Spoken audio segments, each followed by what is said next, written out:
바울이 오늘 10절부터 시작하는 말씀은 그렇습니다. 내가 그리스도와 그 부활의 권능과 그 고난의 참여함을 알고자 하여 그의 죽으심을 본받아 어떻게 해서든지 죽은 자 가운데서 부활에 이르려 한다. 그렇게 이야기를 하는데, 말하자면 바울이 믿음의 그러한 목표로 설정한 그 몇 가지가 있다는 거죠. 그게 바로 생명의 근원이 되시는 예수 그리스도를 그는 깊이 알고자 했습니다.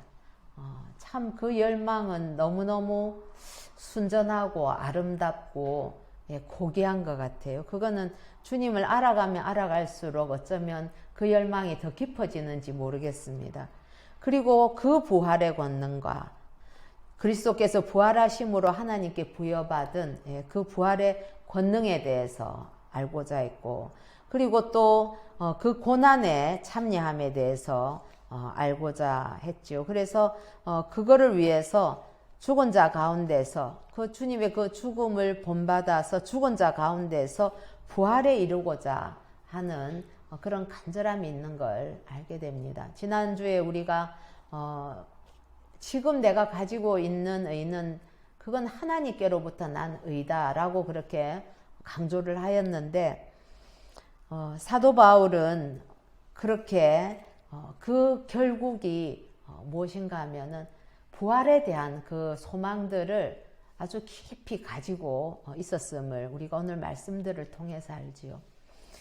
지금 자신은 그렇게 자유롭지 않게 묶여있는 몸인데, 그곳에서 어쩌면 더 그리스도께서 이루신 정말 하나님께서 그 아들을 살리신 그 부활에 대해서 자신의 신앙의 그러한 목표를 정했다는 것을 생각할 때에, 우리도 이 땅에서 살아가면서 정말 주님을 점점 더 알아가고, 그리고 또 주님의 그 부활에 대한 나도 부활할 것이라는 그 부활에 대한 소망을 가지고, 그리고 그 소망 가운데에서 기꺼이 우리 주님의 그 고난에 우리도 함께 우리 삶을 동참할 수 있는 그러한 능력을 가지고 살아가기를 간절히 소원하게 됩니다. 우리 로마서 6장 한번 찾아보도록 하겠습니다. 로마서 6장 4절부터 한번, 여기 보면 예수 그리스도와 함께 성도들은 옛 자아가 우리 주님과 함께 죽었다 하는 것들과 그리고 부활을 앞으로 장차 경험하게 될 것이다 하는 이러한 말씀들이 있습니다. 우리 다 같이 로마서 6장 4절부터 9절까지 저와 교독하도록 하겠습니다. 제가 먼저 한번 읽어보겠습니다.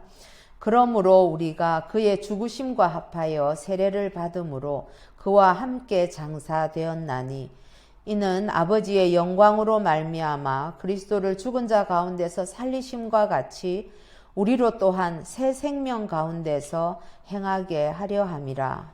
만일 우리가 그의 죽으심과 같은 모양으로 연합한 자가 되었으면 또한 그의 부활과 같은 모양으로 연합한 자도 되리라. 우리가 알거니와 우리의 옛 사람이 예수와 함께 십자가에 못 박힌 것은 죄의 몸이 죽어 다시는 우리가 죄에게 종노릇하지 아니하려 함이니, 이는 죽은 자가 죄에서 벗어나 의롭다 하심을 얻었습니다. 만일 우리가 그리스도와 함께 죽었으면 또한 그와 함께 살 줄을 믿노니, 이는 그리스도께서 죽은 자 가운데서 살아나셨음에 다시 죽지 아니하시고 사망이 다시 그를 주장하지 못할 줄을 알미로라. 아멘. 예. 이 말씀들이 참 얼마나 이게 엄청난 그러한 말씀인지, 그야말로 주옥 같은 참된 진리의 말씀이고 말씀이 능력이 되는 그러한 말씀이죠. 바울은 그래서 이 부활에 대한 간절한 소망을 가지고 이 부활에 대한 소망에 대해서 빌립보 성도들에게도 함께 권면하고 있게 되는 것이죠. 그래서 21절에 보면 더 구체적으로 우리의 낮은 몸을 자기 영광의 몸의 형체와 같이 변하게 하시리라 하는 그러한 그런 자신의 신앙을 고백하는 데까지 나가는 것을 보게 됩니다. 아무쪼록 이 부활의 소망, 마침 이번 주간이 또 우리가 정말 그 부활의 빛을 바라보며 나아가는 길인데 이러한 말씀으로 연결하게 해주셔서 제가 참 개인적으로도 주님께 감사하게 됐습니다. 우리 12절 같이 한번 읽어보십시다. 시작. 내가 이미 얻었다 함도 아니요 온전히 이루었다 함도 아니라 오직 내가 그리스도 예수께 잡힌 바 된 그것을 잡으려고 달려가노라. 예. 바울은 자기 신앙이 완전하지 않다고 그렇게 이야기를 합니다. 단지 나는 예수님 안에서 하늘의 상을 바라보면서 여전히 나는 다름질하고 있다. 오늘 본 말씀 중에 특히 이 12절에서 16절까지 이 말씀을 보면 한 덩어리로 그렇게 반복해서 강조하는 것을 알 수가 있습니다. 우리가 지난주에 어떤 그 대적자들에 대해서 이야기를 했었습니까?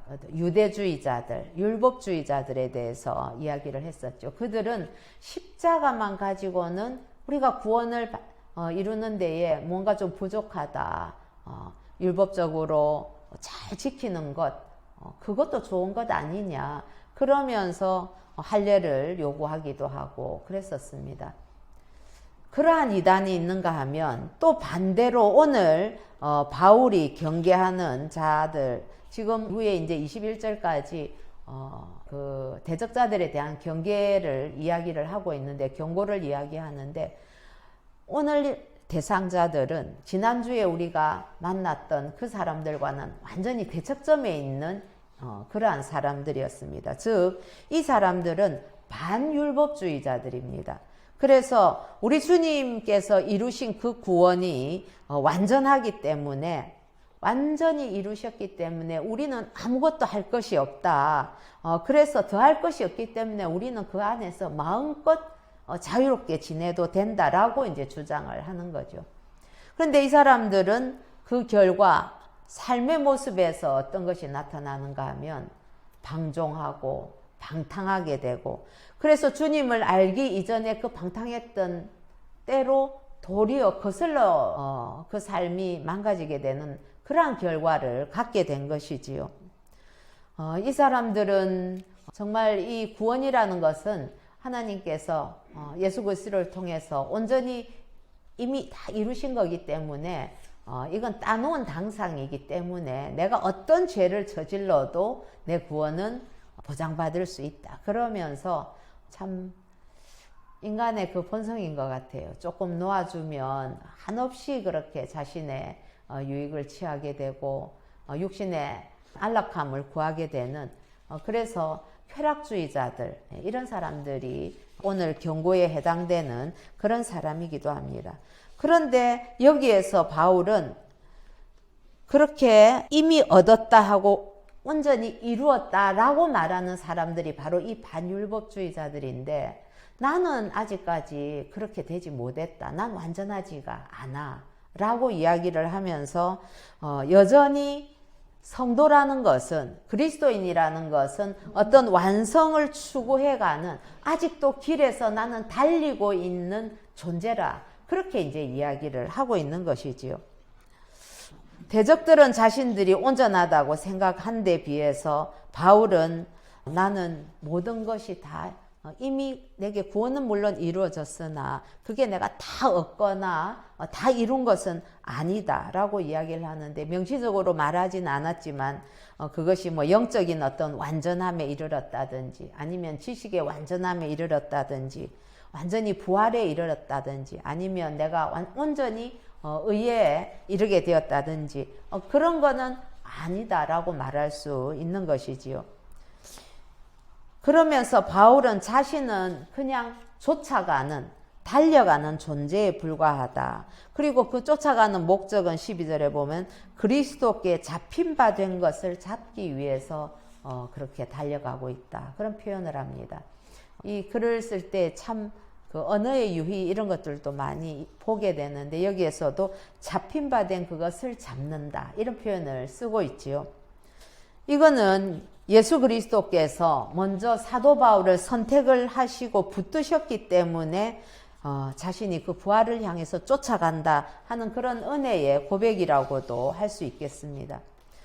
성도 여러분, 얼마나 교회를 열심히 박해했었습니까? 그런데 그 박해하던 바울을 다메섹의 도상에서 하나님의 은혜와 사랑으로 그리스도께 강권적으로 그렇게 붙잡히게 되었습니다.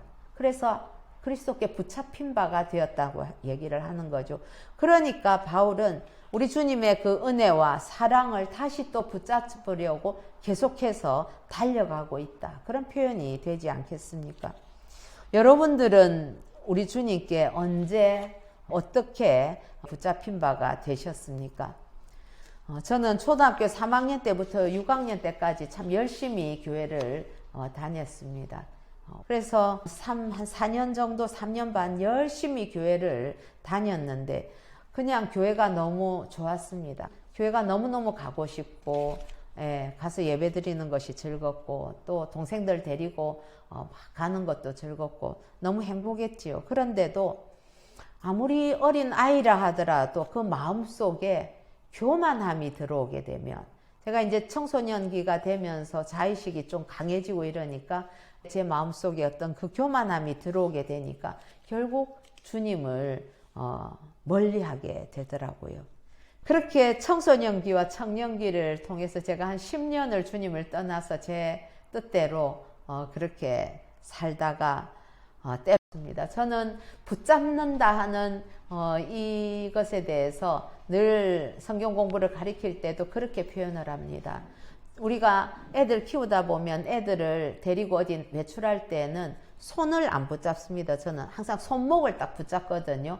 손을 같이 서로 두 사람이 힘을 합해서 그냥 붙잡아 놓으면 애들은 어느 틈엔가 손을 탁 뿌리치고 빼고 그냥 막 엄마 손가락 이거 다 풀어가지고 막 도망을 가더라고요. 그래서 제가 애들을 딱 붙잡을 때는 손목을 꽉 붙들죠. 예.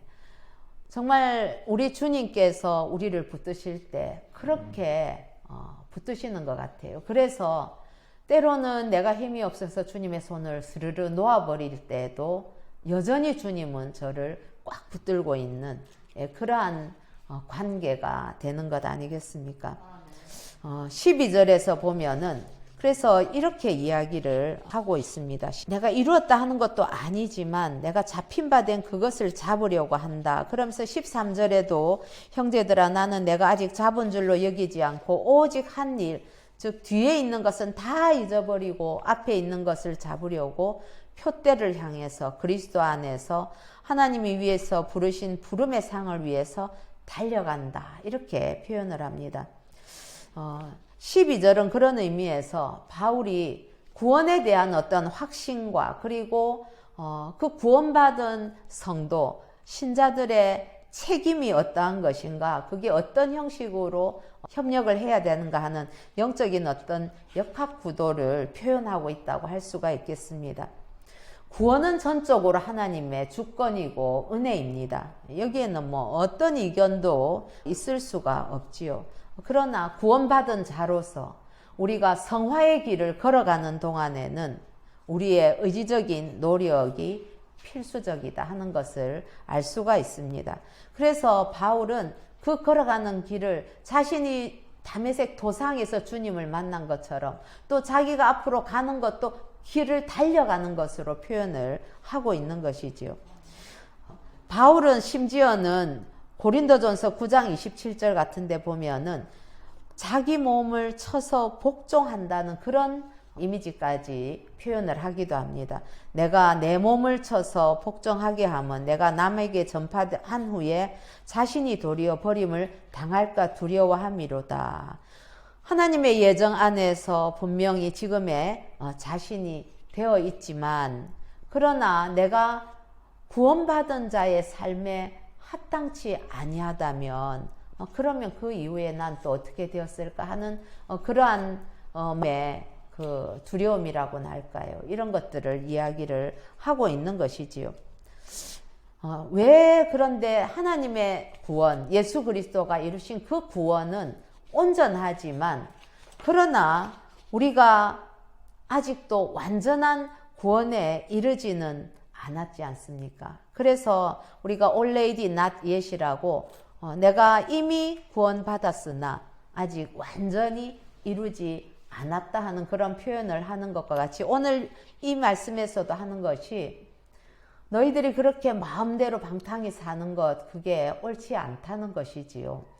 그리스도인이라면 구원받았다면 그 구원의 은혜에 합당한 삶을 살 때에 그 삶을 통해서 구원이 이루어져 가고 실현되어져 가고 또 증거가 되어지는 것이고 그리고 그걸 통해서 다른 모든 이들에게 구원을 나타내므로 전도할 수도 있는 것 아니겠습니까? 구원을 받았으나 온전히 이루지는 않았다. 그래서 나는 완성된 그 골문, 그 표대를 향해서 나는 달려가고 있다. 우리의 삶을 통해서 구원은 날마다 이루어지고 또 우리는 그 삶 속에서 구원을 누리면서 살아가는 것이 합당하다는 것입니다. 우리가 구원을 받았으나 구원받은 것이 얼마나 기쁘고 놀라운 것인지 소중한 것인지 제대로 알지 못하고 그냥 아직도 어딘가에 얽매여서 그렇게 살아가고 있다면 그러면 그 구원을 누리지 못하는 게 되는 것이죠. 바울은 그래서 성도들에게 그 구원을 이루라는 것이 하나님께서 이루신 구원이 부족해서 그걸 채우라는 의미가 아니라 합당한 삶을 살라 하는 그런 주문으로 우리가 받아들여야만 할 것입니다. 그러면서 우리 13절과 14절 같이 한번 읽어보십시다. 시작. 형제들아 나는 아직 내가 잡은 줄로 여기지 아니하고 오직 한 일 뒤에 있는 것은 잊어버리고 앞에 있는 것을 잡으려고 표대를 향하여 그리스도 예수 안에서 하나님이 위에서 부르신 부름의 상을 위하여 달려가노라. 말씀드린 것처럼 바울은 아직 자신이 뭔가를 완전히 잡았다, 이루었다고 생각하지 않았습니다. 여러분, 사도 바울이 어떤 삶을 살았습니까? 참 그 어떤 사도보담도 자신이 정말 주님을 부인하고 그렇게 핍박했던 것을 깊이 통회하면서 주님을 만난 이후로는 정말 자식의 몸을 다 불태우는 것처럼 그렇게 아무것도 자고 오면 하지 않고 오직 주님만을 바라보면서 그 복음을 전하는 일에 자신이 전심전력하는 삶을 살지 않았습니까? 그 결과 많은 열매들이 있었을 것입니다. 곳곳에 교회들을 세우고 바울의 그러한 선교의 행적을 따라서 지금 유럽을 통해서 우리에게까지 복음이 전해지게 되는 그러한 놀라운 역사의 문을 연 사람이 사도 바울과 같은 그러한 사람입니다. 그 열매라든지 그 업적이라든지 뭐 그 수고라든지 그런 것들은 뭐 다 열거하기도 힘들 것입니다. 뿐만 아니라 자신이 그 헌신 때문에 받은 그러한 핍박과 고난과 이런 것들도 드러내자면 이루 말할 수가 없는 것이지요. 그런데 바울은 오직 한 일 뒤에 있는 것은 잊어버렸다. 그렇게 표현을 합니다. 즉 앞에 있는 것, 내가 그 부활의 소망을 따라서 정말 주님을 다시 만나고 주님을 더 깊이 알고 그 하나님의 세계를 자신이 더 깊이 들어가는 그 일을 위해서는 그동안 내가 치른 그 어떤 수고나 그 어떤 대가도 나는 그거 다 중요하지 않다는 거죠. 지난주에 우리가 모든 걸 이전에 자기가 가지고 있던 그런 명예나 이런 걸 다 배설물과 같이 여겼다고 했는데 정말 이 지점에서 본다면 바울은 자신이 주를 알기 전에 가지고 있었던 세상적인 것들을 다 배설물로 여겼을 뿐만 아니라 앞에 있는 그 표대를 향하여서 표대인 그 예수 그리스도를 향하여서 달려가는 데 있어서는 자기가 주를 위해서 헌신했던 것조차도 자신은 기억지 않고 돌아보지 않겠다 하는 것을 표현하고 있는 것입니다. 그래서 앞에 있는 것을 잡으려고 표대를 향하여 그리스도 예수 안에서 하나님이 위에서 부르신 그 부름의 상을 위하여 달려간다. 그렇게 표현하는 것이죠. 오히려 과거의 명성이나 업적이 내가 앞으로 나아가는 일에 장애가 될 수가 있다. 난 그렇다면은 그것 나는 필요치 않다. 난 앞에 있는 것을 위해 주를 향하여서 난 달려가겠다 하는 것이지요. 그래서 바울은 자신을 완전한 자로 여기지도 않고 그저 주님을 온전히 알고자 하는 그 목표를 향해서 경주하는 사람이 뭐 대충 슬렁슬렁 그렇게 걸어가겠습니까? 정말 죽을 힘을 다해서 뛰어가는 자가 경주하는 자의 모습이 아니겠습니까?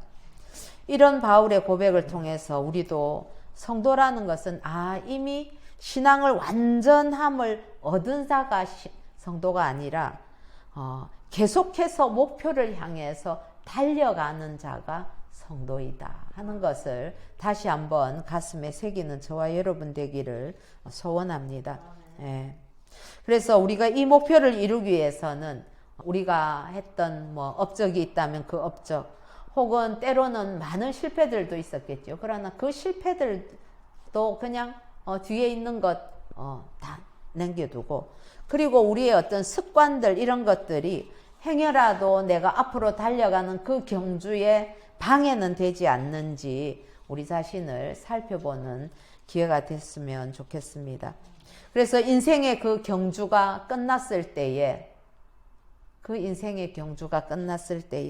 하나님께서 우리 예수님 안에서 주시는 그 상을 바라보면서 매 순간 성실하게 전진해 나가야만 하겠습니다. 저는 이 상을 탄다 이런 표현을 보면서 우리 초등학교 때나 이런 때, 요즘은 학생들이 그런 거 잘 안 하는지 모르겠습니다. 그것도 인권이라고 안 하는 건지는 모르겠는데, 다들 전교 학생들 다 모여서 조회를 하지 않습니까? 그렇죠? 그러면 그 조회에 그 단상에 가끔씩 올라가서 상을 받는 그런 영광을 가끔씩 누리게 되죠. 그런 영광을 누리는 학생들은 굉장히 드뭅니다.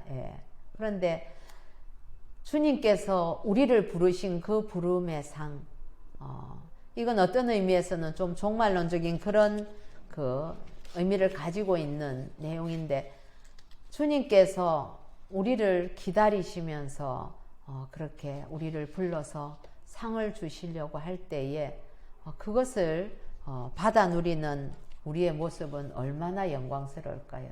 예. 그래서 그림을 그려봐도 너무 밝게 환하게, 그리고 수많은 우리 믿음의 선진들이 가득 있는 데서 그렇게 주님께서 두 팔을 벌리고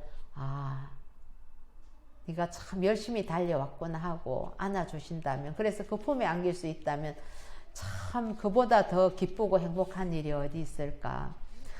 그래서 이곳에서의 어떤 그 어려움과 고난이 있다 할지라도 그걸 바라본다면 그건 뭐 조금도 이렇게 아까운 것이, 우리의 수고가 아까운 것이 아니겠지요. 사랑하는 성도 여러분, 모든 성도들은 각각 신앙의 수준과 또 삶의 처지가 다릅니다.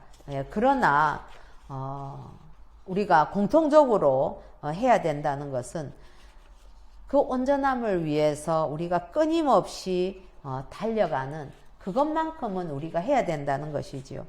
그래서 우리가 예수님의 은혜로 이미 성도가 되었지만 아직 완전히 이룬 것은 아닙니다.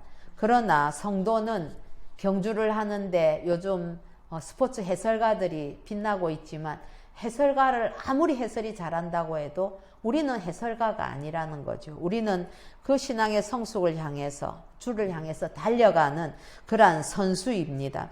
그리고 경기장은 각각 우리가 처해진 상황에 따라서 다 다를 수 있지만은 예수 그리스도를 닮아가야 된다는 그 점에 있어서는 우리는 동일한 방향과 목표를 가지고 있는 자들이라는 것이지요. 우리가 이 경주를 해 나갈 때에 중요한 것은 방향과 목표입니다. 신앙이 좋다, 혹은 강하다, 이런 것들도 열심히 있다, 이런 것 참 중요하겠죠. 그러나 그것보다 가장 우선돼야 되는 것은 올바른 신앙을 가지는 것이 중요합니다. 그래서 우리가 이 신앙의 경주를 달려가는 데에 방향이 어긋나면 아무리 열심을 해도 이전에 사도 바울이 잘못해서 엉뚱한 방향으로 그렇게 열심히 질주했던 그러한 우를 우리는 범하지 말아야 되겠죠. 그래서 말씀에 기초한 신앙, 주님께서 우리에게 주신 그 믿음을 따라서 바른 방향, 우리 주 예수 그리스도를 향하여 달려가는 그러한 저와 여러분 되기를 간절히 소원합니다. 그래서 우리 이 삶에서 과거의 것들에 연연하지 아니하고 이제 신앙의 경주를 멈추지 말고 우리 주님께 집중하면서 하루하루 달려가는 저와 여러분 되기를 간절히 소원합니다.